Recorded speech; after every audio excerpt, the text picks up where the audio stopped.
Hello my dear students and all the viewers of SC English classes। तो पिछली videos के आपके comments और जो भी रिएक्शंस थे बड़े मज़ेदार थे। सारे बच्चे अच्छे तरीके से पढ़ रहे हैं, समझ रहे हैं। और हमने पिछली वीडियोज़ में जो है जो भी पार्ट 1, पार्ट 2, पार्ट 3 और पार्ट 4 पढ़ा, उसमें तो आपका पूरा डेप्थ प्रीपोजिशन के बारे में सब कुछ दिया गया। फिर हम लोगों ने इन का यूज पढ़ लिया था कि किस प्रकार इन का जो है जो भी वेरियस यूज होता है, चाहे वो पोजीशन के लिए हो, चाहे वो डायरेक्शन के लिए हो, चाहे वो टाइम के लिए हो, ठीक है, चाहे वो आपका सिचुएशन, कंडीशन या फिर पोशाक वगैरह, यानी कि जो भी इस्तेमाल था हम लोगों ने देखा था।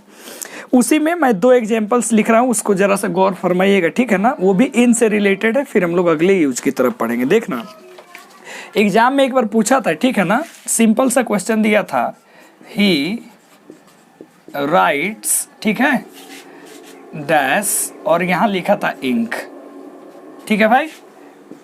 चलिए, दिख रहा है ना अच्छे से क्वेश्चन। चलिए, और ऑप्शन आपका हो गया विद, बी हमने कर दिया बाई, सी हमने कर दिया इन, और डी हमने कर दिया फ्रॉम।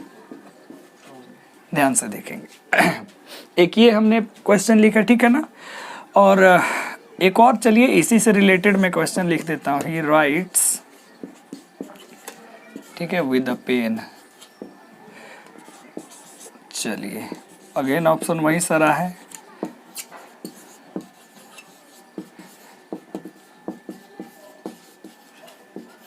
ठीक है जी, एक और क्वेश्चन लेते हैं। I can speak dash English.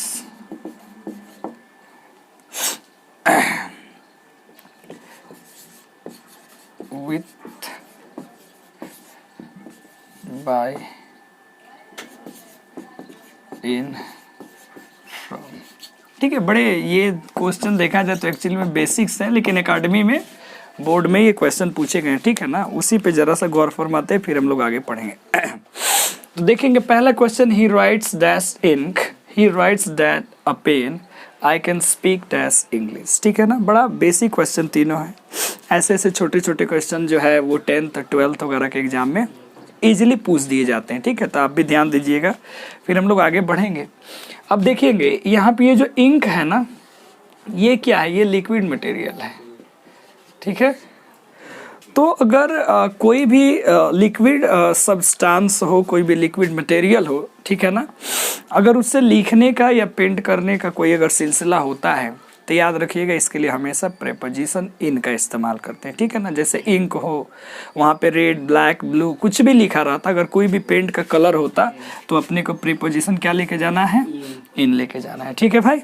दूसरा क्वेश्चन है, he writes dash a pen. अब तो यहाँ पे वो सवाल तो रहा ही नहीं, ये लिक्विड थोड़ी है, ये कोई क्या है, कोई एक वस्तु है जिसकी सहायता से हम क्या कर रहे हैं, कुछ लिखने का काम कर रहे हैं। तो जब भी पेन का जिक्र किया जाए ना, ठीक है, जनरली ऐसे बेसिक क्वेश्चन है तो आपको विद के साथ जाना है।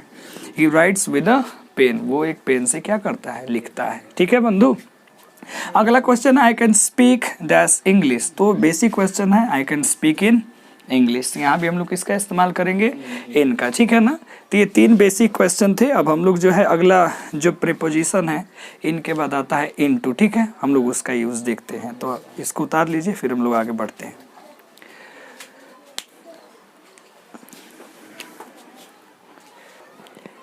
ठीक है ना, तो आपने इनका अच्छे से समझ लिया। अब हम लोग कहानी को आगे बढ़ाते हैं और अपने दूसरे प्रीपोजिशन की तरफ चलते हैं, ठीक है ना। ये सेकेंड जो है ये है इनटू। क्या है, इनटू। देखिए हम लोग क्या करेंगे ना, पहले चीज़ों को अलग अलग पढ़ लेते हैं, फिर इन दोनों में क्या कन्फ्यूजन होता है, फिर हम लोग उसको क्या करेंगे, क्लियर करने का प्रयास करेंगे, ठीक है बंधु। तो देखा, हमने लिखा इनटू, ठीक है। इनटू का एक यूज हमने लिखा, motion towards the interior of something. Interior का मतलब क्या होता है, किसी चीज़ के अंदर, आंतरिक, ठीक है। समथिंग मतलब कोई एरिया, कोई प्लेस हो सकता है, तो उसके अंदर अगर कोई मोशन के साथ प्रवेश करता है, ठीक है ना, अगर कोई जाता है तो भैया हमें इनटू का यूज करना है। किसका यूज करना है, इनटू का, ठीक है। दूसरी बात जो है, चेंज इन स्टेट। जब किसी की अवस्था में क्या हो जाएगा, परिवर्तन होता है, तो भी हम लोग उसमें किसका प्रयोग करेंगे, इनटू का इस्तेमाल करेंगे, ठीक है ना। खूब गौर से देखिएगा इस चीज़ को, ठीक है। जैसे मान लीजिए मैं कुछ एग्जाम्पल्स आपके सामने लिख रहा हूँ, उसको देखना है ध्यान से। जैसे मैंने लिखा ही केम इनटू माई, क्या लिखा मैंने बुआ, रूम, ठीक है ना। और एग्जाम्पल देखेंगे, जैसे मान लीजिए दी frog jumped into the well. यहाँ हमने लिखा Sohan jumped into the pond, ठीक है भाई। तो इस चीज को आप देखिए ध्यान से, ठीक है ना। और भी एग्जाम्पल देख सकते हैं, जैसे ही डाइव्ड इनटू द रिवर, ठीक है। और भी एग्जाम्पल देखते हैं, जैसे heat changes water into vapour, ठीक है। ये सारे एग्जाम्पल आप देखिए। जैसे आप तो एक बेसिक जानते हैं ना जी, जैसे translate these sentences into English. ये तो स्टेट में चेंज हमें करना है, ये भी स्टेट में और ये भी किस में है, स्टेट में है, ठीक है ना। वो हीट चेंजेस वाटर इनटू क्या हुआ, वेपर, ठीक है ना। आप यहाँ चेंजेस की जगह हम लोग टर्म्स भी लिख सकते हैं, कोई दिक्कत नहीं है, ठीक है। और भी जैसे एग्जांपल एक जनरली होता है, जैसे अगर मैं लिखूंगा कि माय ग्रैंडफादर, ठीक है, केम इनटू पॉलिटिक्स इन 1940, मान लीजिए 1970। मेरे दादाजी जो है वो पॉलिटिक्स में आए, मतलब उनका स्टेट पहले कुछ था लेकिन वो किस में चले गए, पॉलिटिक्स में गए। कब गए, इन 1970। ये तो ईयर है तो हमने को क्या रखना है, इन रखना है, ठीक है। तो ये जनरली टोटल यूज किसका हो गया, इनटू का हो गया। अब होता क्या है, बच्चों को sometime they get confused that where to use in and where to use what, into.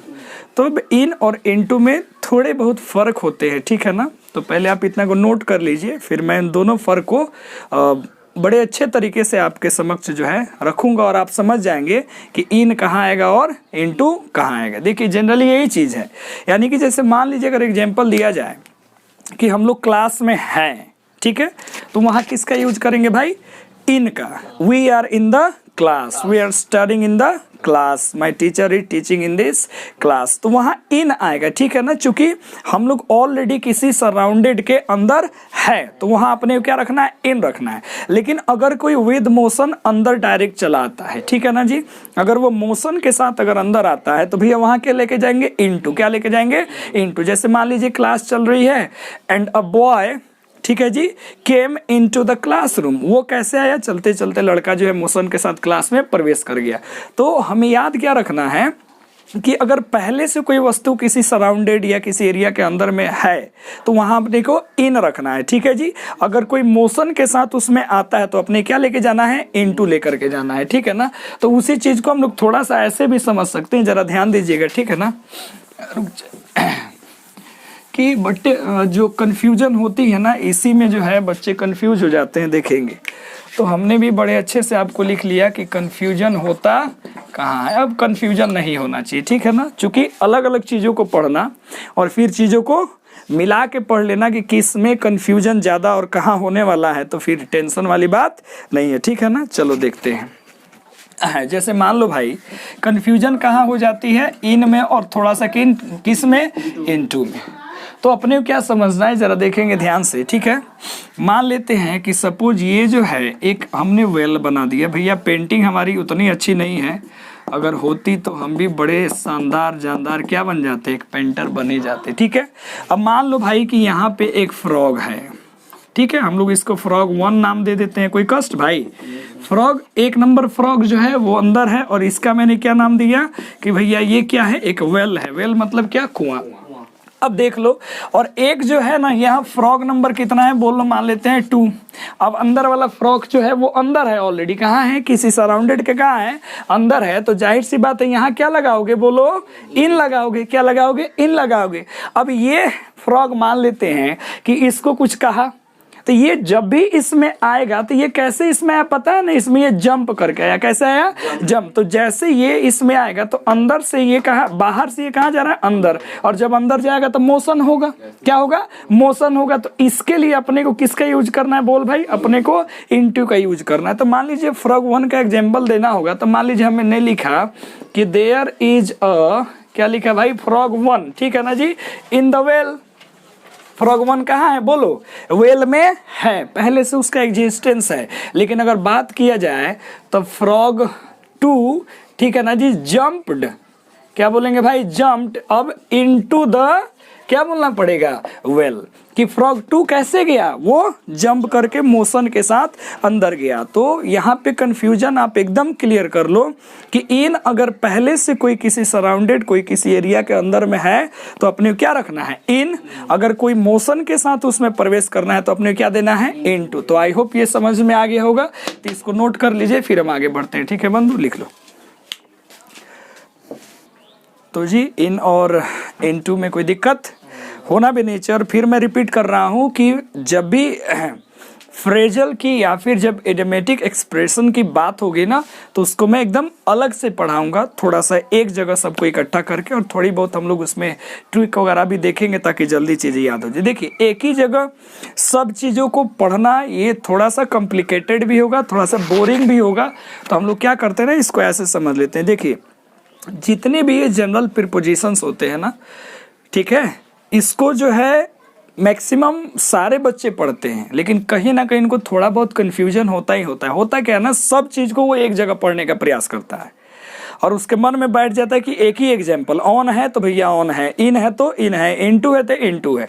लेकिन अगर चीज़ों को अगर अलग अलग करके हम लोग पढ़ लें, फिर चीज़ों में हम लोग रिलेशन देखने का प्रयास करें, ठीक है ना। कैसे हम लोगों ने इन और इनटू अलग अलग देखा, फिर दोनों को रिलेट किया कि दोनों में क्या फ़र्क है। हमने इन देख लिया, अब हमने एट देखना हम लोग शुरू कर रहे हैं। जैसे इन एट होगा तो फिर हम लोग क्या करेंगे, चीज़ों को जोड़ेंगे, इन, इनटू और एट, तीनों में क्या रिलेशन होता है, कहाँ पे कंफ्यूजन क्रिएट होगा, तब जाकर के अपना कॉन्सेप्ट क्या हो जाएगा, एकदम बेहतर हो जाएगा। तो पहले अलग अलग पढ़िए, फिर जो भी कंफ्यूजन उसको तो मैं 100% दूर करने का पूरा भरपूर प्रयास करूंगा। ठीक है भाई, चलो जी। तो ये अपना तीसरा नंबर प्रेपोजिशन जो हमने शुरू किया है बड़ा इंपॉर्टेंट है, एट। कुछ चीज़ें मैंने लिख दी हैं और कुछ चीज़ें हम लोग एग्जाम्पल्स के माध्यम से क्या करेंगे, वो समझेंगे। देखिए ये एक्चुअली में होता क्या है, प्रॉक्सिमिटी विद एक्चुअल और इंटेंडेड कॉन्टैक्ट। तो प्रॉक्सिमिटी का मतलब क्या होता है, नज़दीक। क्या होता है, नज़दीक, सामीप्य, ठीक है। तो ये तो इसका जनरल यूज होता है, लेकिन इसका और भी डिफरेंट यूज होता है जिसको मैंने यहाँ पे लिखा है। सबको एक जगह मैंने इकट्ठा करने का प्रयास किया। एक एक चीज़ों को समझते हैं। जैसे इसका प्रयोग हम लोग प्लेस के लिए करते हैं, तो प्लेस में कैसा प्लेस, स्मॉल प्लेस। याद करिए, इन आता है बिग प्लेस के लिए और एट आता है किसके लिए बोलो, स्मॉल प्लेस के लिए, ठीक है ना। तो वहां पे हम लोग किसका प्रयोग करेंगे, एट का, जब प्लेस क्या हो, स्मॉल प्लेस होगा, ठीक है। अब चलिए, क्लोज टू समथिंग, किसी चीज के बेहद क्या, नजदीक, करीब की जब बात होती है तो हम लोग वहां क्या लेके आते हैं, एट लेके आते हैं। और भी प्रीपोजिशन आते हैं, but there is little difference between this preposition and that preposition, ठीक है। तो हम लोग देखेंगे जैसे चीजें आगे आते जाएंगे। तो फिलहाल देखते हैं, जैसे कोई नहीं बोलता है कि I am standing at your door, मैं आपके दरवाजे पर खड़ा हूं। मतलब दरवाजे पर खड़ा होने का मतलब क्या है भाई, कि वो आपके दरवाजे के जस्ट क्या है, नजदीक है, करीब है, ठीक है जी। तो वहां पे हम लोग किसका प्रयोग करते हैं, एट का। आपने एट हैंड एक जो है फ्रेज होता है, जैसे मैं बोलूंगा ना, माई एग्जामिनेशन इज, ठीक है ना जी, एट हैंड। तो एट हैंड का मतलब क्या होता है जी, नजदीक, बेहद करीब। ये इसी से एक फ्रेज बना है। हालांकि मैं तो उस पर जाना नहीं चाहता हूं, लेकिन भाई हम लोग चलेंगे, ठीक है ना। इसका मतलब क्या होता है, काफी नियर, काफी क्लोज चीज़ें जो है, इसका मतलब क्या हो जाती है, नियर, यानी कि मेरे कहने का मतलब है नज़दीक। जैसे एग्जाम आपका आने वाला है, then you can say in English, my examination is at hand. Okay my dear students, चलिए नेक्स्ट देखते हैं। अगला मैंने बोला भैया टाइम के लिए आता है ना, तो टाइम में देखो होता क्या है, टाइम, एग्जैक्ट टाइम। जैसे कि मान लीजिए मैं 9 बजे ऑफिस जाता हूँ, तो मैं क्या बोलूँगा, I go to office at 9 o'clock। Then here 9 o'clock क्या है, ये एग्जैक्ट टाइम है। तो जब भी एग्जैक्ट टाइम को बताना होगा ना, ठीक है, तो हम लोग किसको लेके आएंगे, एट को लेके आएंगे। किसको लेके आएंगे, एट। जैसे मान लीजिए हम लोग को बोला है कि जैसे अभिमन्यु 16 साल की उम्र में मर गया, तो अभिमन्यु डाइड एट 16, तो वो फिक्स ड्यूरेशन की बात हो रही है, फिक्स टाइम हो गया कि कितने साल, तो भैया इतने साल में मरा, तो वहां हम लोग किसको लेके आएंगे बाबू, एट। किसका यूज होगा, एट का। बाकी एग्जांपल्स देखेंगे। अब नाम आ गया फेस्टिवल, यानी कि नेम ऑफ फेस्टिवल। जो भी पर्व त्यौहार होते हैं जनरली अगर सेंटेंस बनाया जाए ना, सिंपल सेंटेंस, तो हम लोग एट लगाते हैं। जैसे मान लीजिए कि वो दिवाली पर आने वाला है, तो he will come at Diwali. Holi पे he will come at Holi, तो हम लोग यहाँ पे किसका प्रयोग करते हैं, एट का, ठीक है ना। आगे बढ़ते हैं भाई, हमने क्या बोला, नाइट, मिडनाइट, नून, आफ्टरनून के साथ जनरली हम लोग किस प्रीपोजिशन का इस्तेमाल करते हैं, बोल भाई, किसका, एट का। किसका, एट का। तो हमने टाइम में जो जो होते थे जनरली जो यूज होता है, ठीक है, वहाँ हमने एक जगह लिख दिया, आपको याद करने में कोई दिक्कत नहीं होगा, ठीक है भाई। आगे देखो हमने क्या लिखा, प्राइस, रेट या स्पीड। अगर बात की जाए किसी चीज़ के प्राइस की, जैसे भैया कोई पूछता है ना जी मैंने ये 200 रुपये में ख़रीदा, 300 रुपये में ख़रीदा, तो हम लोग जब भी प्राइस या कॉस्ट दिखाने की बात करते हैं तो क्या लेके आते हैं, एट, ठीक है जी। आगे बढ़ो। अब रेट की बात हो जाए तो समझ ही गए होंगे, दर, ठीक है जी। स्पीड की बात हो जाए, जैसे मान लीजिए एट 40, ठीक है ना, किलोमीटर पर आवर, तो वो स्पीड बता रहा है, तो वहाँ भी हम लोग किसका इस्तेमाल करेंगे, एट का। फिर हमने बोला एम या डायरेक्शन, ठीक है ना। तो जब एम किया जाए किसी चीज़ पे, जैसे मैं बोलूँगा कि मेरे ऊपर मत हंसो, डोंट लाफ एट मी, तो ये आपका एम है, ये आपका क्या है, ही एम्ड एट मी, उसने मेरे ऊपर निशाना साधा। देन यहाँ भी हम लोग किसका यूज करेंगे, बोलो, एट का। किसका यूज करेंगे, एट का, ठीक है जी। आगे हमने क्या बोला जी, कंटिन्यूअस एक्शन। ये बड़ा कमाल का सेंटेंस है। जैसे आपने कहीं सड़क बनते हुए आप लोग देखे होंगे, रोड पे जाते होंगे कहीं बाहर, तो बाबू होता क्या, लिखा रहता है वहाँ पे बड़ा प्यारा सा सेंटेंस, देखना कि main at work, main at work, यानी कि जो भी कारीगर है, जो भी लोग हैं, वो कहाँ व्यस्त है, बोलिए, कार्य करने में। क्या करने में, जैसे मैं बोलूँगा कि the children at play, children कहाँ है जी, खेल में मग्न है, व्यस्त है, तो एट यहाँ यूज किया जा रहा है कंटिन्यूअस एक्टिविटी या एक्शन को दर्शाने के लिए। आगे फिर मैंने क्या लिखा, स्ट्रॉन्ग सब्जेक्ट, वही वाला सब्जेक्ट जो अपना सब्जेक्ट हो जाता है, फिजिक्स, केमिस्ट्री, मैथ। अगर आप स्ट्रॉन्ग हो ना उस सब्जेक्ट में, जैसे मैं बोलूँगा कि मैं इंग्लिश में अच्छा हूँ, मेरी इंग्लिश अच्छी है, खूब प्यार से समझना। अगर किसी से पूछा जाता है ना कि मेरी इंग्लिश अच्छी है, तो वो क्या करता है, इतना विद्वान है कि वो बोलता है माई इंग्लिश, क्या बोल देता है, इज गुड। क्या बोल दिया, माई इंग्लिश इज गुड। अब देख लो भाई उसने क्या बनाया, माई इंग्लिश इज गुड, मेरी अंग्रेजी क्या है, अच्छी है। तो ये सेंटेंस क्या हो जाता है, ये हो जाता है गलत। क्या हो जाता है जी, बोलो, गलत हो जाता है, ठीक है ना। जैसे हम लोग अपने यहाँ क्या बोलते हैं कि मैं इंग्लिश का टीचर हूँ, तो लोग बोल देता है क्या, I am an English teacher, ये भी गलत है। कभी भी इस तरीके से इस सेंटेंस का हम लोग यूज नहीं करते हैं। हम लोग क्या बोलेंगे, बोलो बुआ, I am good at English, I am good at क्या बोलेंगे, बोलो, इंग्लिश। तो ये जाकर के करेक्ट बनता है, ठीक है ना। बाकी बहुत सारी बातें हैं ऐट को लेकर के, तो मैंने कोशिश किया है जितना हो सके दूं, और बाकी हम लोग अब एग्जाम्पल की तरफ आगे बढ़ेंगे तो उसको लेके आएंगे, ठीक है ना। तो ये छोटी छोटी मगर मोटी बातें फटाफट नोट करिए। तो आइए कुछ एग्जाम्पल्स को देखते हैं, किसके ऊपर, ऐट के ऊपर, ठीक है ना, किसके ऊपर, ऐट के ऊपर। देखिए हमेशा गौर फरमाइएगा, मैं किसी भी टॉपिक में एग्जाम्पल्स थोड़ा ज़्यादा पढ़ाने का प्रयास करता हूँ ताकि चीज़ें क्या हो जाए, क्लियर हो जाए, ठीक है ना बंधु। और कोशिश यही है कि जब तक क्लियर ना हो तब तक छोड़ा भी नहीं जाए, ठीक है। इसलिए चिंता मत करो, और जो भी चीज़ें हैं उसको अच्छे से नोटबुक में कॉपी करिएगा, ठीक है ना। आइए देखते हैं। तो ही लिव्स, ये जो अपना जो शहर है ये छोटा है, इसलिए हमने किसका यूज किया, एट। ही वॉज, आपने पढ़ा था हमने हाउस और होम में अंतर बताया था, तो एट होम का इस्तेमाल होता है, ठीक है ना। सी इज एट, किसका स्कूल का, school. There is a party, कहाँ है, एट योर स्कूल कैंपस, तो ये छोटा सा जगह है।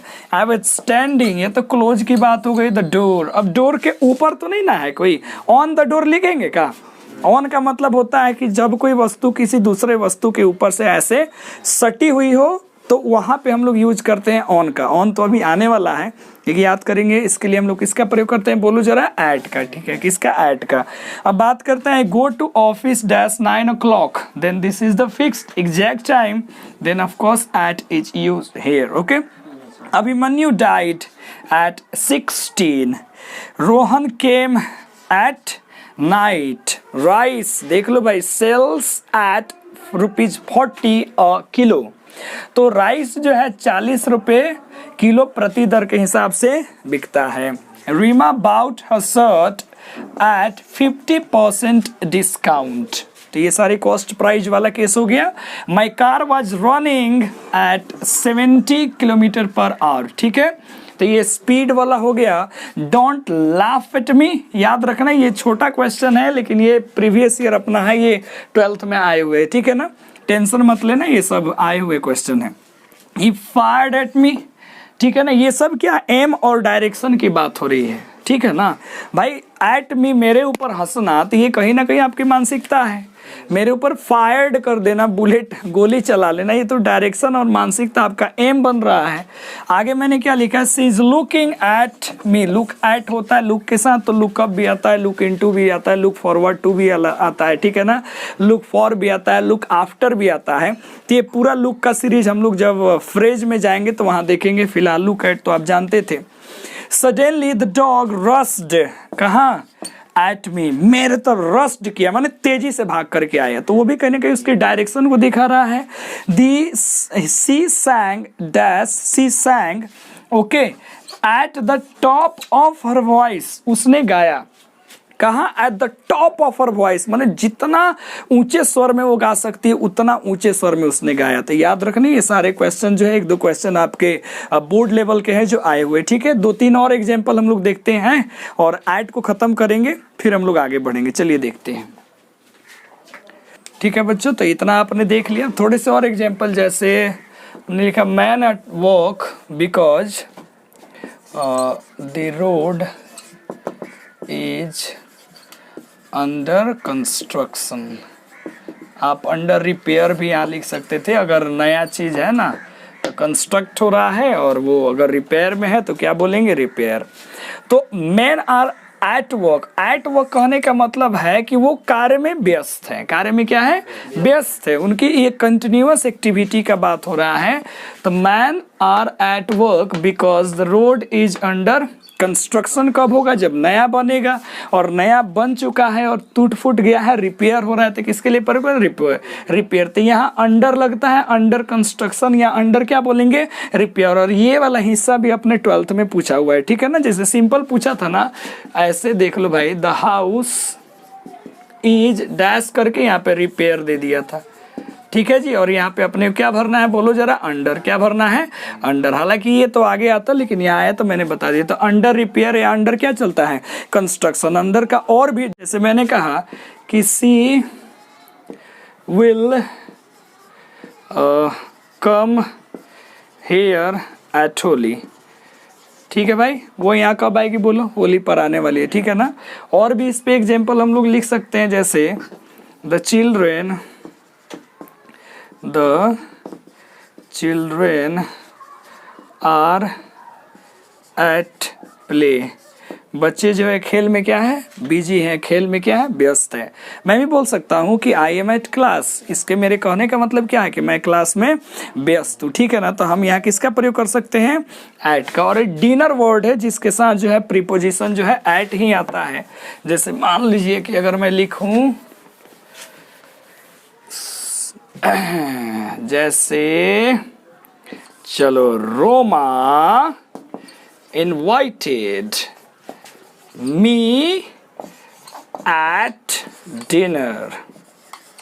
रोमा ने मुझे खाने पे क्या किया, निमंत्रण किया, मुझे बुलाया। ठीक है, तो डिनर के साथ भी हम लोग किसका प्रयोग करते हैं भाई, बोलो, एट का। किसका, एट का। ठीक है भाई, तो आपने देख लिया ये एट का जो भी वेरियस यूज होता है। ठीक है ना, वो जो हमने लिखवा दिया, और फिर हम लोग आगे बढ़ेंगे। देखिए अभी ये यूँ कहिए तो ये टेलर है, ये चैप्टर बहुत ही लंबा चलने वाला है, इसमें बहुत सारी चीज़ें हैं, ठीक है ना। चूँकि ये चैप्टर बड़ा है तो वक्त भी इसमें लगेगा, इसलिए टेंशन मत लीजिएगा, ठीक है ना। चीज़ों को धीरे धीरे समझते चलिए, और जो एक बार ना समझ है उसको 5 बार 6 बार 7 बार चीज़ों को समझते चलिए, ठीक है ना।